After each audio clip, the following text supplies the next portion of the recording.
I think one of the best $80 I've ever spent, and this is gonna sound so dumb, is getting one of those apps that track your miles.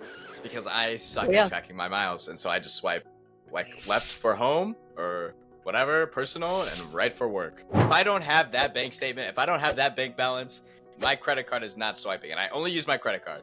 I will never ever use Right. my debit card unless I absolutely have to. Get your benefits Right. on your credit card, use your credit cards, be smart, get your credit score up, pay off your credit cards literally 3 days after the purchase, call it quit. Hey guys, and welcome back to another episode of Financial Mastery Simplified. I am your host, Jax or Jacqueline Crider.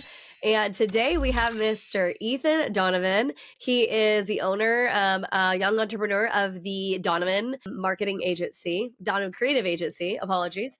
And anyways, it is a marketing firm.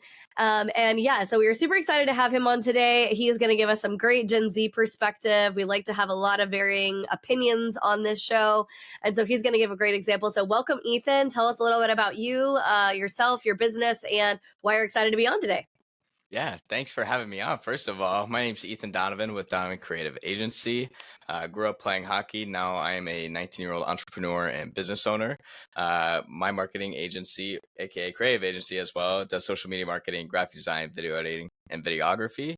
I think most what I'm just excited about today is just getting to talk and kind of getting different perspectives on financial situations and just everything revolving around that. Because, like you said, pre-show, like it's different all around, for different generations, different people, just all of that fun stuff. So I'm really excited to kind of talk about, especially the mental side of how money works, and kind Yeah. of dig deeper into that. For sure. Well, I mean, I think so many people don't really understand that money is way more all encompassing, right? Like we focus so much Right. on the nuts and bolts of it, which is like, do we have enough of it? Hmm. Can we, are we making enough of it, etc. And that perspective even changes over the course of generations Right. or maybe how you were raised, things like that. But there's so many different like facets to money, and it really does touch pretty much every aspect of our lives, because Hmm. even before we were using traditional forms of money, right, which now are, I mean, dang near digital, almost nobody carries cash anymore. Right. It's such a novelty almost. But anyhow, before all of that, I mean, we had like a bartering system way back in the day before there was actual physical money or things of that sort. So money is just kind of an interesting topic in general. Hmm.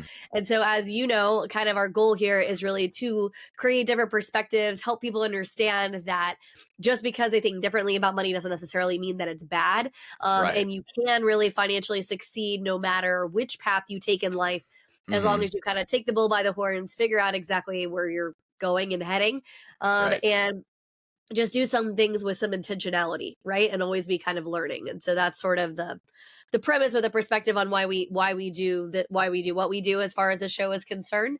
But yes, I agree with you. I think the perspective of money is quite different. Yep. Your grandparents are much younger probably than mine, and I had older grandparents, so they were like smack dab in like the Great Depression era. They Right. were like living and witnessing that whole experience, and so it definitely gave my family a unique perspective on money Hmm. because they didn't really have a lot of money, Right. right? Right. Whereas your generation is living in a time where there has been lots of plenty for, as a general rule, right? Hmm. And it's a little bit different of a perspective. So, Right. what do you think has affected you, I guess, the most in all of that kind of perspective?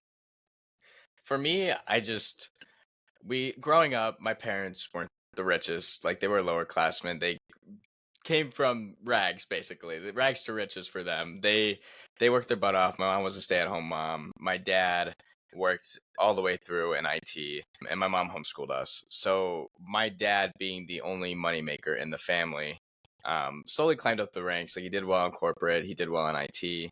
But I think the turning point for my family was, keep in mind they had 4 kids and I'm the last kid. I think the turning point was when my mom finally got basically almost all of us to college. All my 3 older siblings were in college. I was like a sophomore in high school or a junior, somewhere around there. And the difference was really when my mom made her own volleyball club and created her own volleyball club for her. And so when she created her own volleyball club, now at first, you got to pay some dues off for some bills for the startup. But that's when I think money really started to ease in for them and make them more of a middle class family. Because in this day and age, you can't just work really off of one income. Like it's not very feasible for many families, and I can say that something like across that because like for my generation, it's going to be really hard for myself to get a house, right? I mean, me and my Sure. girlfriend can work together and go get a house, Sure. but I wouldn't be able to maintain a house all by myself. Like that's not feasible. So like if my parents kicked me out, I'd have to go, live in an apartment, and even that's honestly not feasible for some 19-year-olds, 20-year-olds, 21-year-olds. For sure. Um but to bounce back to my family, like that's when they started to really become middle class. They were able to flip our house in Allen, Texas for about 150 extra grand. And they basically bought a bigger house by 2,000 square feet in Salina for the same price as the Allen house, which was a one story. So Right. it was a pretty big difference in real estate alone. But once they kind of got settled there, my mom opened her company, everyone kind of moved on to college, and I'm like almost there. The real reason they opened up that business in the first place was because I played AAA hockey, AAA club hockey, and I traveled every other week. My parents That's spent crazy. minimum my parents spent minimum 50 to 100 grand on me every year to go travel the United States of America and just play hockey. And it was a blast. I gotta say, I had a great time, and I'm really thankful and grateful for those opportunities because I got to live in St. Louis as well. They rented out an apartment, so I didn't have to bill it. Basically, meaning I have to go stay with a different family there that nobody knows, basically, except that organization. And they do background checks and screening and stuff like that, Sure. but you hear a lot of bad stories when it comes to billet families and stuff like that. So my parents got me an apartment right across the street. I could go to the rink whenever I wanted. I could work out. There was a big gym. I mean, I basically had the life as far as, being middle class. Like, I feel like for Gen Z, especially, the difference is they have the money. Their parents most likely probably do have more money than what you said, like your grandparents' generation, stuff like that did. Like, so for me, and we talked about this a little bit pre-show too, is I can stay home and I can feel comfortable and not have to worry about my next food. What's on my plate? I got a roof over my head. Like I have nothing to stress about. Compared to back then, like I would say I think it's fair to say most people got kicked out by 18. I mean, my parents got kicked out by 18. And so that's just a totally different story where my parents got kicked out, but I'm not getting kicked out, and my parents went from rags to riches, and I don't have to do that because my parents aren't enforcing that, because Sure. especially in this inflation and everything else, like it's not Oh, ideal to move out, right? So I'm no, it's just not. doing Well, and it's interesting. There's a lot of cultures who have actually argued that the traditional way of the United States, which is like your kids turn 18 and then they leave the nest right. and they go and become adults, is actually negatively affecting us financially Hmm. because a lot of the times wealth comes from people sort of living and congregating together, getting Right. everybody in a position where then they can go and, like you said, kind of purchase a house, because it's really hard. So my brother and his wife, she actually does stay at home. She's kind of starting her own little side Right. hustle kind of situation, but they have Right. 4 kids and she stays at home, and it's a very big sacrifice on them. They Hmm. live a lot more minimalistic, lee than like Right. what how I like to live. And there's nothing wrong with that necessarily, but it is really hard. And we've kind of come to a position in the US where living on just one income, it's not just hard from the actual day-to-day financials, like that is a challenge, but also Hmm. it's a challenge because what happens if there's only just like one primary breadwinner in the house, there's just only one person making money, whether it Right. be, the man, the woman, or, like woman, man, man, whatever that situation and situation is, right? It's only one person earning that money, Hmm. then you now have a challenge. What happens if that person loses their job, right? Or Right. conversely, gets really hurt, right? So they're Hmm. still, living, which is good, the good Right. aspect, right? But they Right. now are significantly disabled, and so they can't do a regular job. Like, how does this, change your life? How does it affect your life? And so Right. it's interesting to sort of see the change, sort of, if you will.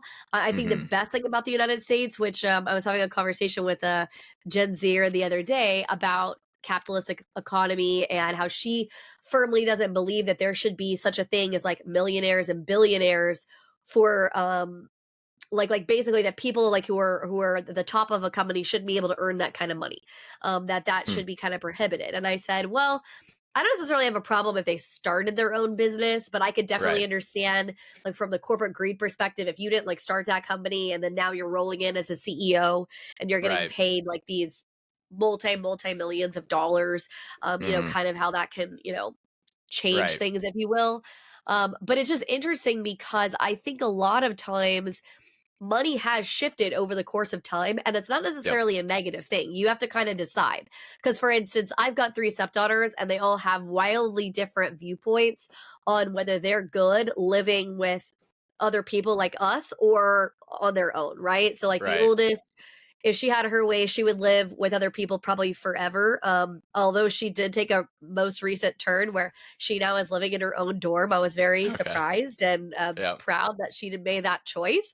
And then the middle one, she definitely loves being around family. She finds it more financially feasible for her to Mhm. live, in our household and just contribute with bills or rent, whatever kind of Right. situation. And then the youngest is very independent. She is, I don't want to be in y'all's space. I got enough money to get on my feet, and okay, I'm getting the heck Right. out, right? Very different perspectives, very different attitudes. So I think it's also important to remember, just because your generation is probably spending more time living at home longer, Mhm. it doesn't necessarily mean that everybody has that philosophy, even in your own generation, right? Right. And who's to say that they're actually saving that money to move out and doing something with that money? I mean, somebody my Sure. age could be so dumb enough to just buy whatever they see and like, I want it, I get it. I take it. That's mine now. So like Yep. it's just like having that self-discipline of like, sooner than later you do have to move out. And it's funny that you say like people living at the house with their parents, right? Because when you come from like rags to riches, your parents' goal or their parents' goal was to make sure that you guys were fundamentally and financially secured, right? And Sure. so they're always willing to give you the money, give you the assets, whatever it might be. But then when you go up, kind of like almost like corporate, like how you brought up, the CEO, stuff like that. But when you go to these millionaires, billionaires, they're like, I'm not giving my kid a cent. Like they need to go out and make it for themselves. So that's another like difference in comparison of how other people think. Because you got people coming from rags to riches, like, oh, I want to give you my wealth. We worked hard for it. Like we want to pass this on. And then you got like the millionaire billionaires, even some middle class probably were like, no, that's my money. Stay tuned. We'll be back right after this message from our sponsors. Imagine having the power to control your financial destiny, no matter where you start. Welcome to the Financial Mastery Simplified course and resource platform, where financial education is tailored to your unique journey. We cover everything you need, from basic budgeting and saving strategies to advanced investing and retirement planning. Learn at your own pace with lessons that match your level of experience. Whether you're a beginner or looking to enhance your financial knowledge, join our community of learners and benefit from shared insights and expert guidance. The Financial Mastery Simplified course and resource platform equips you with the skills and confidence to take charge of your financial future. Ready to master your finances? Enroll in our courses today at the Financial Mastery Simplified course and resource platform. Start your path to financial independence now. Hello, and welcome to PBJ Mortgage, where your home ownership dreams become reality. Today, we want to share why choosing PBJ Mortgage is the right choice for your home financing needs.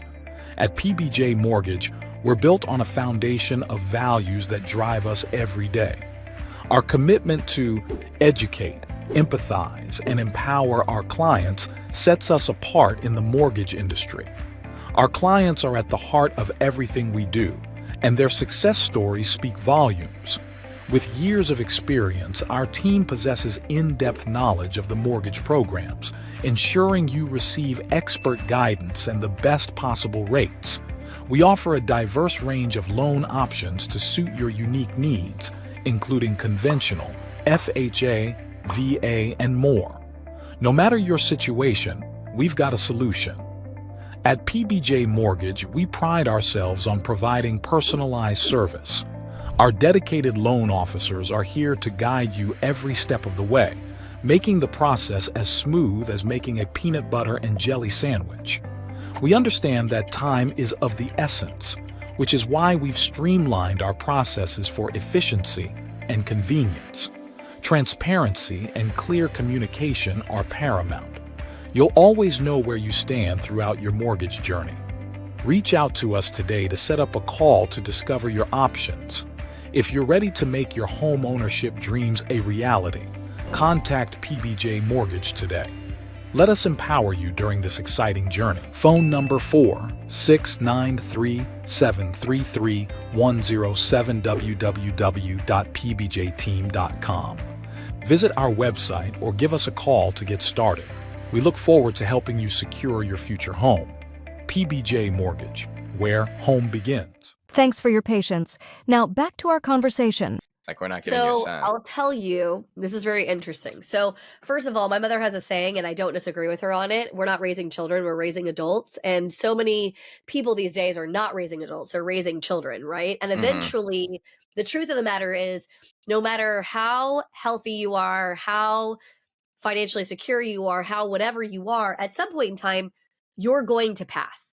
And Right. so your children need to know how to be fully functioning adults, right? Right. From a financial perspective, from a, being able to live on their own perspective, right? Like whether that's cooking or cleaning or whatever it is. And so I'm a very firm believer in like making sure that your children are ingrained with just basic life skills. Not that Right. every family obviously does that for their children, but I do feel like it is an important factor, if you will.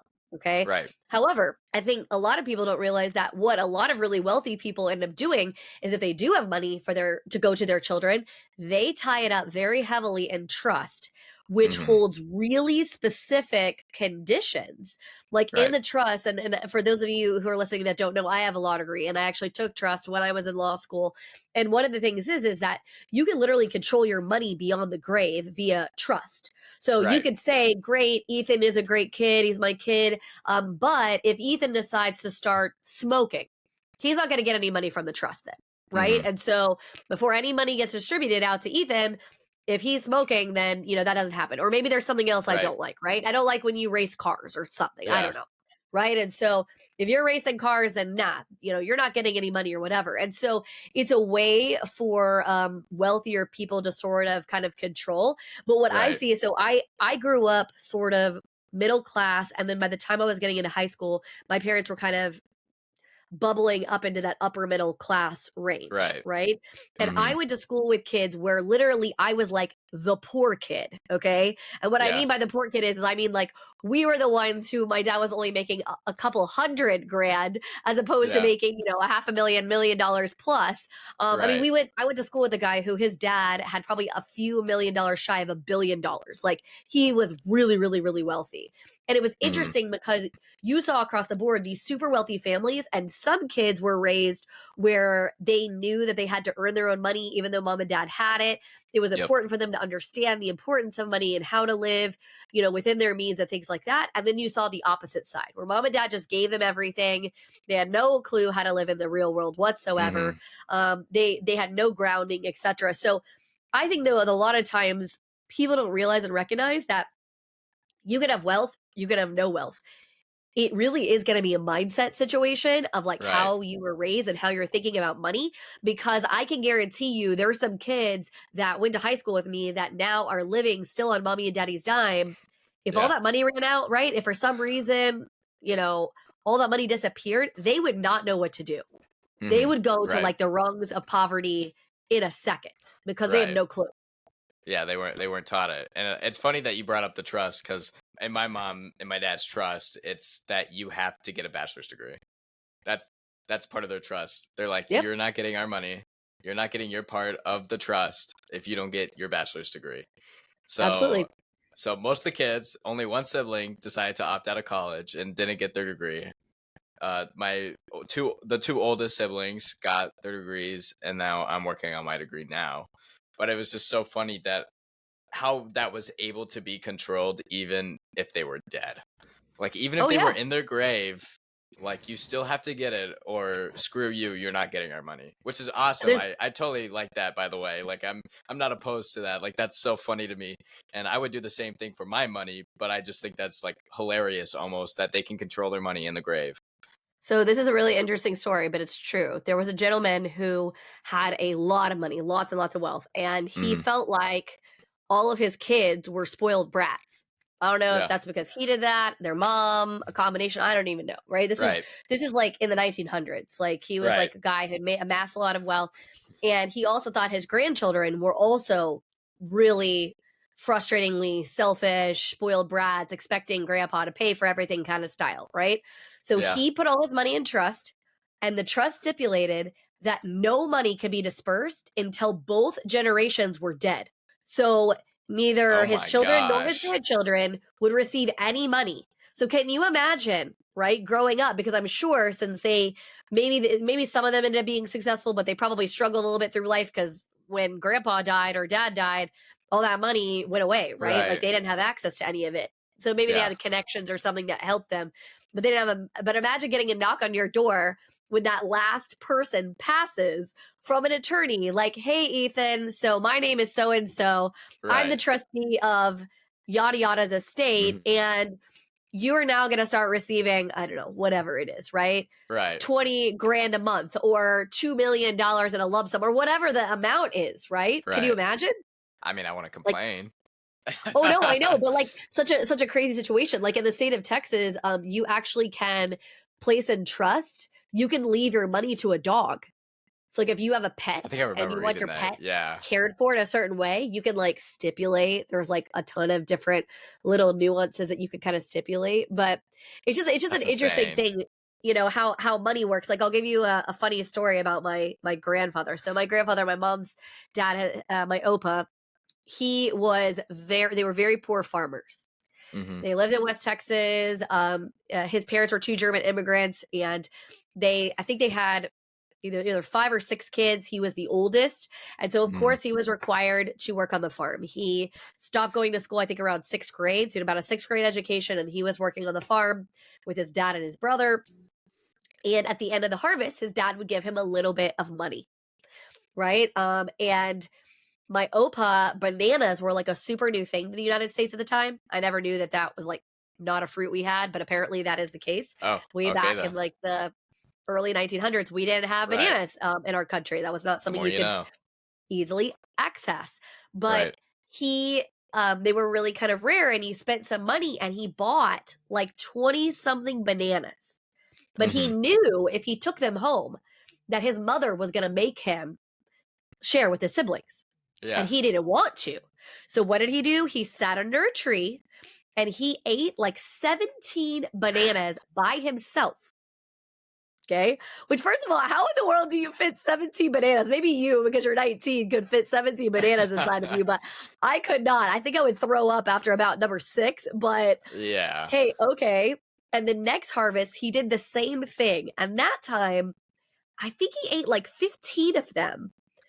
Like it was some, again, crazy number. You'd have to ask my mother, but Right. he said after that he really didn't have a hankering much for bananas, right? I wonder Um, why. right, because he'd eaten so many of them. But to your point, like a lot of times when you are young, you don't always necessarily spend your money on all the smartest things. He probably should have Right. bought 2 or 3 bananas, put the money in his pocket, taken that or whatever, right? Yeah. And run. And so yeah, I mean, I think a lot of times it is definitely a mindset. It is hard because when you're Hmm. young, you are gonna make some stupid financial mistakes. Like that's just kind of part of the gig. I've already done it. Yeah. Well, I I've mean, already done no it. matter look, my mother made me read Sound Mind Investing when I was in like 6th or 7th grade. Right. So I knew all the things about money, luckily. But I still made stupid decisions, right? I mean, I still didn't spend my money perfectly. There's no way. I This mean, didn't I happen. just growing up, my mom told me no a lot, even though she had the money, of course. Like, you tell your kids no, like, just save up your own money and Yeah, go buy it. And so now that absolutely. finally got to own a business, I focused less on my hockey side of things and focused more financially and on my business side of things. It was honestly weird getting all of that money and not knowing what to do with it. Like, Yep. I'm making good money, but what to do with it was like, I wanted all these things as a child. Well, now I'm gonna get them, and so I won't Yep. lie. First couple of paychecks, they added up. I got some things I wanted, some new clothes, some new shoes, a different video game, whatever that might be, right? Investments, went gambling in Oklahoma, stupid things like that, and just basically pissed it away. Well, I mean, that money was definitely better used for other things, Sure. stuff like that. And money comes, money goes. You'll always be able to make more money somehow in this world, and I do truly believe that. Like, you will never ever Sure. run out of money, because money can always come back if you're willing to work for it. And so 100%. that's just kind of my philosophy when I do buy something, that I'm like, this is way more than I want, than I need. But at the end of the day, I have the money for it. I'm not struggling to pay bills or anything, and I can enjoy myself by getting it. And that money, if I continue to work my tail off, will come back to me. So for me, I'm Yeah. just like, I'd rather buy it now, get it over with, say I got it, be happy that I got it, and then just continue to keep making that bread. I think a lot of times it's just important for you to have perspective of like creating some level of balance, right? Like you said, I Right. mean, I think unfortunately, because of the scarcity mentality that got ingrained to like my grandparents and then sort of passed a little bit to my parents, Mm-hmm. there are times where that's a good thing, like to a certain Right. extent, right? Like for instance, my mom is not like me. If she has something that already works, like I was laughing because she was getting rid of their fondue maker that they got when they got married, which was literally legitimately time like ago. almost 50 years ago, and she still had this thing and it worked, right? First of all, That's things got insane. made to last longer back then, number one, but Yeah. then number two, why was she going to get rid of it? It worked just fine, right? And that was Right. kind of the attitude and whatever. Then sometimes we go to the opposite extreme where, it's like I'm sometimes buying the same exact thing and I don't really need a second one of it, but I liked the color. And I joke, I tell Right. people all the time on the podcast, I joke all the time, how many cups do you possibly need? I have like 4,000 cups and they're all in like some shade of purple. Right. I don't really need all of that. So again, you have to just kind of create some balance, but you do have to make some mistakes. And a lot of people Mhm. don't give themselves enough grace, right? To make some mistakes. You just have to kind of be smart. You shouldn't really be putting yourself into a huge amount of debt though to get some of those wants. Because a Right. lot of times Obviously. that's Yeah. what people don't realize is really gonna tank them. Right. It's because I think, oh, it's not a big deal. I'm just gonna borrow, and I'm guilty of it. Oh, I'm just Mhm. gonna, put this $2,200, whatever it is, small amount on a credit card. Well, then it adds up and it adds up Right. and it adds up, right? And it snowballs before too terribly long. So I always just tell people you just need to be cognizant Right. of whatever that is. And if Luckily, you I'm are, not and you want guilty to of make, that. yeah, Luckily, I stay like, if I don't have that bank statement, if I don't have that bank balance, my credit card is not swiping, and I only use my credit card. I will never ever use right, my debit card unless I absolutely have to. Get your benefits right, on your credit card. Use your credit cards. Be smart. Get your credit score up. Pay off your credit cards. Literally 3 days after the purchase, call it quits. yep, That's what I literally do. So, like, for instance, I just paid $1,000 on my car for new tires, oil change, a bunch of stuff that I just didn't want to have to pay for, but obviously you have to. I need my car. That's part of my business. So sure, I didn't put anything on my debit card. I didn't put anything on my credit card. I did not, I didn't go to the poker room like I wanted to with my buddy over the weekends. We didn't go to the underground poker room. I was really sad. I was really bummed out. I really wanted to go play poker. Sometimes I win, sometimes I lose. It just depends on the day. sure, But I was like, my car needs to get this maintenance. Like, it has to. Like, if I can't afford this, then I'm going to be really, really upset. And for me, I have my savings account. And I have a good savings account, but I'm not touching it. You will not sure, ever catch me touch my savings account unless it's for business bills, car, something personal. Like, it's got to be for a bill or a car or whatever it might be. Like, it's not going to be, oh, because I want that. Like, no, I save that for something I need, not for something I wanted. The wanted for is sure. for my checking. The needed is for my savings. And so that's kind Yeah. of another reason, like, how I look at finances in my own, I don't know how to explain it. It's just how I look at things, I guess. Yeah, you like I've had some conversations with some like, financial planner, some money, coach kind of people, etc. And Mm-hmm. we talk a lot about just being intentional and creating a plan. And everyone's Right. plan looks differently because everyone's needs and wants are different. And Right. those needs and wants will shift over time, right? Like as Mm-hmm. of right now, you don't necessarily want or need to own a house because you have, a good property that you like, that you live in, with your Right. parents, etc. Maybe at some point that changes, right? You and your Right. girlfriend maybe decide to take the next step. You want to get married. You want to have a different place to be or live or whatever, Mm-hmm. right? Or Yeah. maybe you decide to up and move. You decide Right. DFW is not the place for you anymore. You want to be, wherever else. So a lot of times I encourage my clients or people that I encounter, look, it doesn't really make a difference. I told my girls, I said, I don't care what you do for a living. Mm-hmm. Like if you want to be a individual who like handles the trash, great. If that is going to provide you the lifestyle that you want Right. and the benefits that you want and all that kind of stuff, that's fine by me. I'm okay with it. Mm-hmm. Just wherever you get there intentionally.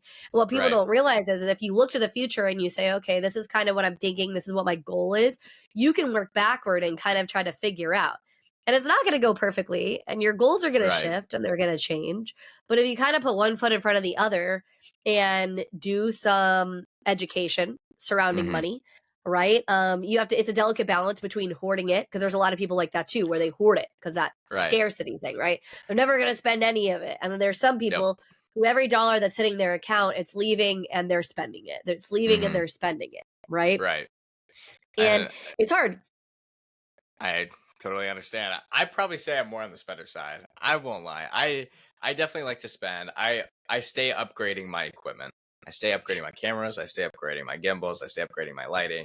I stay upgrading, and I get new subscriptions. I'm like, ooh, a new non-copyright sounds, website that can, provide all my music, and I don't have to deal with the copyright issues. Way to go! It's just it's dumb things like that that make my life easier. So it's worth it in the long run. But I like, wish I didn't have to But spend hey, at that. least you found a way to expense yours. For those of you who are Right. young, who are young and considering entrepreneurship, if you have a really big hobby that you could turn into a side hustle, it may be worth it financially speaking, because you got a lot of potential write-offs coming your way. Because Absolutely. Ethan takes all of his expensive equipment and writes it off through the Donovan Creative Agency, as he should. It's Those laws amazing. exist for a reason, to give you those breaks, for sure.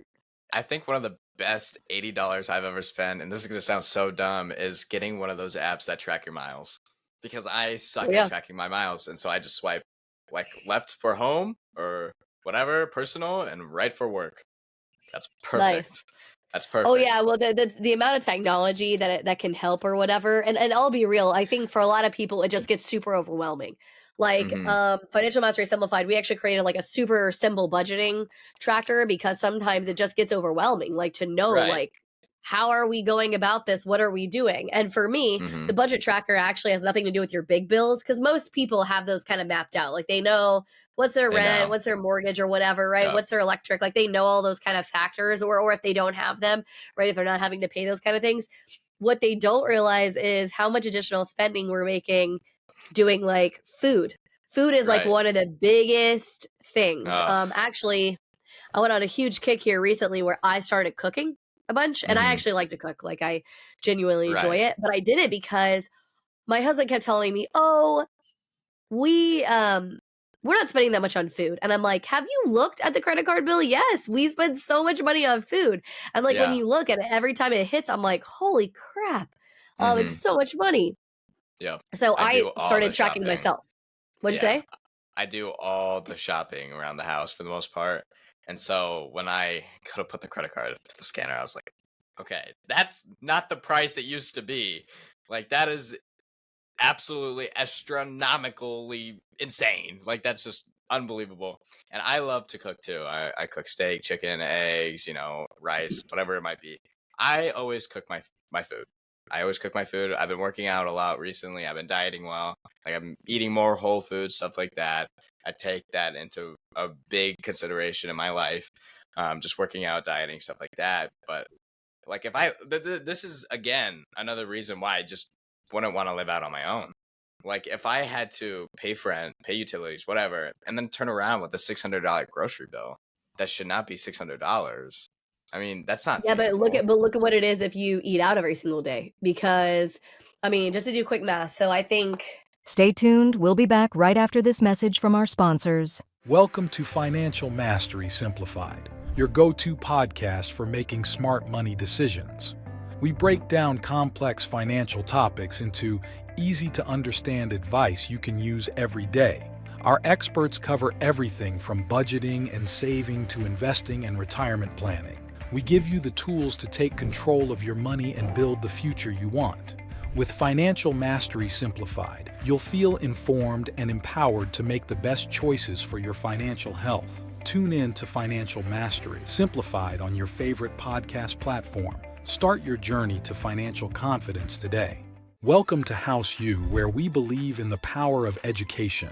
At House U, we're more than just a brand. We're your partner in home ownership, dedicated to educating, equipping, and empowering you every step of the way. Education is at the heart of everything we do. We offer comprehensive resources designed to make home ownership simple and accessible for all. From understanding mortgage options to mastering home maintenance, House U provides the knowledge you need to make informed decisions with confidence. We host workshops and seminars, bringing together experts and community members to share insights and build a stronger, more informed community. Because when you're educated, you're empowered. House U, home ownership made simple for all. Visit our website or contact us today to start your journey with House U. Empower yourself with knowledge and embrace the joy of home ownership. Thanks for your patience. Now back to our conversation. Let's say that you eat out just lunch and dinner for 2 people. So on average, it's probably about $15 a person, right? Yep. Times 2, so it's Sounds $30 about right. a meal times 2 meals. Let's say you're not eating breakfast or you're eating like a breakfast bar or something simple, right? Right. You think that that's $60 a day. I mean, you're $1,800 Right. a month at 30 days. I mean, that's so much money. I mean, a Right. lot of people under apartment rent is that much. You know what I mean? And so a Mhm. lot of people, it's one of the reasons that my girls, it was a requirement in our household that you had to learn how to cook. Learn how to cook. Maybe it wasn't your favorite thing. And you don't have to necessarily learn to cook anything like super fancy, but Right. you were going to learn to at least be able to cook so that if you were broke, you could scale back. Because it Right. is probably one of the biggest budget busters that people just don't really think a lot about. And a lot of it is a convenience factor, right? Like we live such really crazy, nutty lives that it's just Yep. hard. It's hard to do it, especially your generation. Like nothing would make me more mental than when my girls would order like DoorDash McDonald's. I'm Like guilty. for somebody who, first of all, I grew up in an era where like cell phones weren't even a thing until I pretty much became like driving-ish age. So Yeah. that wasn't even really a thing. And then I remember when the very first iPhone came out, because that was like a computer and a phone had a baby, and that was such a huge deal, right? Before Mhm. you could just make basic phone calls. It wasn't like anything exciting was happening besides Right. like just like a basic phone call. Now you can order whatever you want at any time of day practically and have Right. it delivered to you, but the cost is nuts. Yeah. And I hate cold food. So I'm like, why in the world would you want to pay for McDonald's, which is not even great for you anyway, and it's Yeah. expensive for what it is, then pay on top because you have to have it delivered to you, then tip that person, and your food's gonna be cold? Are you serious right now? I literally would look at my girls and I'd be like, you guys are so lazy. Get your butts in your cars and drive the 5 miles down the road to the nearest McDonald's, y'all. Like, whatever. It's so funny that you bring up that situation because from October last year to like May this year, our entire kitchen was shut down. My parents redid their kitchen. They redid it. No stove, no microwave, nothing. Nothing. They'd work all day. They both work from home for the most part. My dad goes in like once a month, maybe to the office. But all we did was either DoorDash or pick up food. Mostly DoorDash. We mostly DoorDash. And that's just, we didn't have a refrigerator. We didn't have a microwave. We didn't have a stovetop. And my goodness, when I say it was a true blessing to finally get my kitchen back, I Oh, truly yeah. mean that. And I'm sure my parents' bills truly mean that. It's I'm just sure they do too. We did DoorDash lunch, dinner for the most part every day, or picked it up, and we ate. I think she ruined a good solid 4 or 5 fast food restaurants for me, just for like a year. Like I just can't eat it anymore, just because like I already had too much of this. It's not even good for my body. It's not good for your bank account. It's not good for anything. Yep. So it's just And, It and, blows, and it a literally hockey blows my too. mind. Well, and so I'm temporarily displaced with my parents, and my parents also decided to do a kitchen remodel amidst all this other crazy town. And so we do have a fridge and there is a microwave, but that's basically it. And I Hmm. actually cook. I cook at my office. Right. And then a lot of times like in a crock pot or something and then bring it to the house because I can't do it. Like I That's can't eat out funny. all the time. Not Right. only is it just too much like food and like it's not great for me and it's so expensive, like I just can't do it. And you get to a point where you're just like, oh my gosh, this is the same crap again. Like I've Right. eaten this 40 times in the last 30 days. I just can't Mhm. do it anymore. And I know Well, some people can do that. Some people can eat the same thing every day. I'm not that girl. I need some no. variety in my life. I need I some variety, I but mean, maybe Italian food. Maybe Italian food I could eat every single day. You can never go wrong with bread, pasta, pizza, any of that. I mean, it does get overbearing. That's why you just switch to the different type of, carb. You just switch over. see, I'm a soup girly. I could eat soup every single day because there's so many different kinds, and there's like cold soup and hot soup and like everything in between. So that's what I could eat a lot of. And in fact, I was jokingly telling somebody the other day that we're in like and it probably we'll be in November by the time this airs, but Croctober season. And this is a season where you put all that soup into a crock pot and just let it cook and whatnot or whatever. But I'm yeah, ready. it's just crazy to me, like the difference of opinion on that. Because for me, like I said, I can't. I actually was trying to think the other day, unless I was putting in an order with other people, like they were actually Hmm. putting in the order. I have never placed a DoorDash, Uber Eats, any of those delivery ever. I Really? think the only thing I've ever had delivered has been When you call the pizza store, Asian like, hey, food I and just need pizza. a. Is probably it. Like the Yeah. traditional takeout foods, like what Right. prior to all the Uber Eats and all that stuff coming about. Yeah, I think that's Right. pretty much the only thing that I've ever eaten as like takeout. Because, like I said, again, I just don't love. I don't like cold food. It's like a huge Hmm. pet peeve of mine. Like I hate cold food. In fact, if you ever come eat at my house, you're gonna find out that if the soup wouldn't scald your mouth off, it's not hot enough, per my mother and my Oma. Like, Oh, not appropriate. Like, the soup should be at the level where you cannot eat it. And if it's not hot enough. okay So then. that's just how my family feels about soup. And so therefore we just can't, yeah, we can't do that. Gotcha. Yeah, I'd prefer just to wait. 2 minutes. I'm not impatient. I can wait. I don't want to burn the taste buds right off my tongue. But yeah, just grocery prices. Back to that though. It's just insane. I mean, They've gotten couldn't crazy. considering that they used to probably be for what $600 is worth probably like 300 to 400. But yet, fast food they didn't really change that much. I mean, they may have changed like $1 or two per menu item, but like compare, it's insane. And it's still like way less money to go to the grocery store than eating out, which is still funny because I thought that gap would have been a little closer with groceries and stuff like that. I mean, maybe it did get like a little closer, but not by the amount that I thought it would, considering the inflation on groceries. Well, I did a whole episode by myself. It was actually the only solo episode I've ever done so far that was all about how I meal plan, how I Hmm. save money or whatever, because I'm very strategic. Because one thing that I've realized over the course of time is I'm hella good at stretching a dollar. Like, I Yeah. don't know if that's because my mom, I always joke because my husband always teases me. He's like, "Oh, you were raised with a silver spoon." And I was like, "No, I wasn't." My mom raised us almost in a weird way, like we were poor. And that's because she came from nothing. And so she was obsessed with Right. making sure that that never happened again.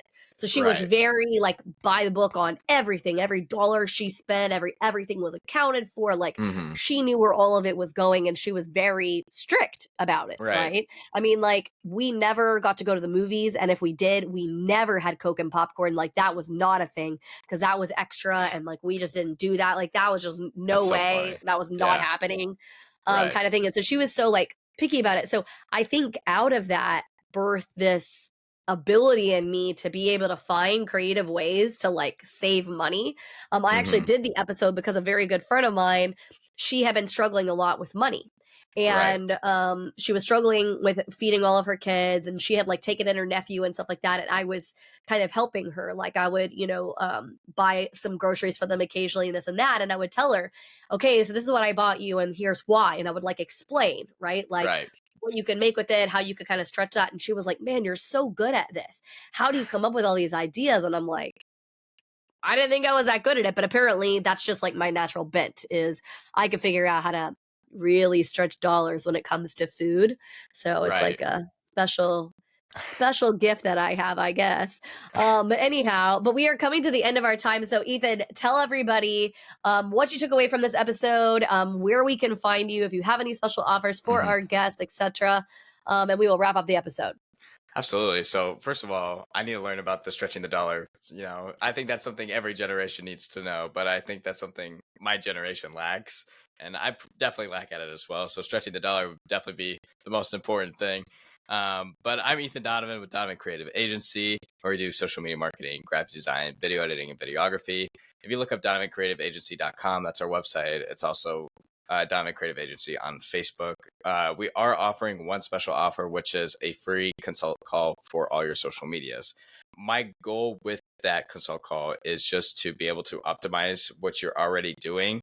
And if you're not doing it, just get you to subtly encourage that into your business plan.